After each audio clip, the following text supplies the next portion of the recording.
So what happens when Congress, the people we elect, decides it's time to investigate the country's most secretive intelligence agency? Where do you even draw the line between accountability and national security? Well, we just got a really fascinating peek into that exact problem, thanks to a declassified memo from 1978. And man, it is a masterclass in bureaucratic power moves. Let's break it down. Okay, so this is it. This is the document at the heart of our story, a CIA cable from back in May 1978. And that secret stamp, that wasn't just for show. This was a direct line from the CIA director, laying out the ground rules for a major showdown with Congress. This one little page, it captures this incredible moment of tension between two of the most powerful institutions in Washington. This memo really boils the whole thing down to one core conflict, right? What actually happens when a public committee with full legal oversight wants to talk to a secret agency's spies? I mean, how does that even work? And more importantly, who gets to decide the rules of the game? All right, so to really get what the CIA was doing here, we first have to understand who was asking all these tough questions. So let's meet the first major player in this whole drama, the congressional committee that was demanding answers. And listen, this was not just any old committee. This was the House Select Committee on Assassinations, or the HSCA for short. They were put together in 1976 to reinvestigate two of the most traumatic events in modern American history, the assassinations of President Kennedy and Dr. Martin Luther King Jr. I mean, their job was huge, and they had a very serious mandate from the American people. The very first sentence of the memo just throws you right into the middle of it.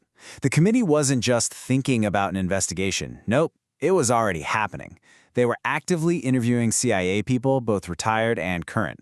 You can feel the tension right from that opening line. But you gotta put yourself in the CIA's shoes for a second. For them, this was an incredibly delicate problem.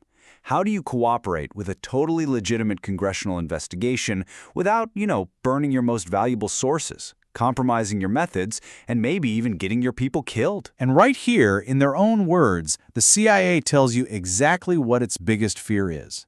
It's all about protection, specifically protecting their sources and, as they put it, the identities of their non-official officers.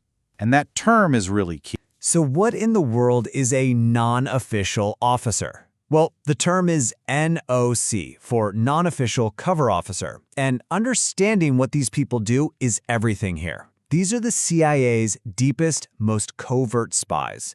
They're out there in foreign countries with absolutely no official link back to the US government.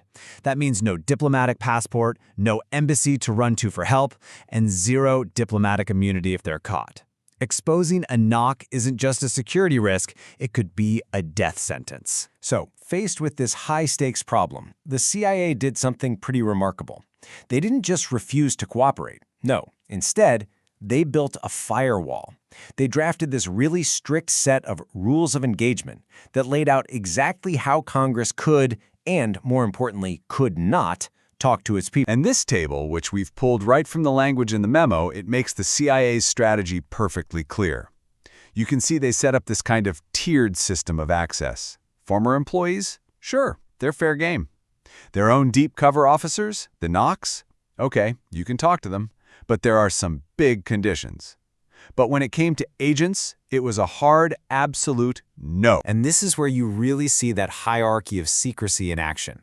The CIA's own officers, the NOCs, they could be interviewed, but only under these super strict rules. They had to use a fake name, and they had to be interviewed outside the country they were working in. But agents, and these are the foreign nationals the CIA recruits to spy for them, they were completely walled off. No contact, no exceptions. They were seen as the most vulnerable assets, and protecting them was just not negotiable. And boom, here it is, straight from the document. NOCs will use aliases. This wasn't a friendly suggestion, This was a direct order coming from the top. The CIA was literally building a layer of deception right into the process of congressional oversight. And then we get to what is, for my money, the most powerful line in the entire memo. HSCA staff members may not, repeat not, contact or interview agents. That double not in all caps, that's the government memo equivalent of someone slamming their fist on the table. It is a bright red line drawn in the sand. It's an absolute wall. So, okay, let's step back for a second. What can we really take away from this little piece of intelligence history? Well, it all comes down to that classic, timeless struggle you see in any democracy, the fight between secrecy and accountability. Ultimately, what happened here is that the CIA, while appearing to cooperate, actually took control of the investigation into its own house.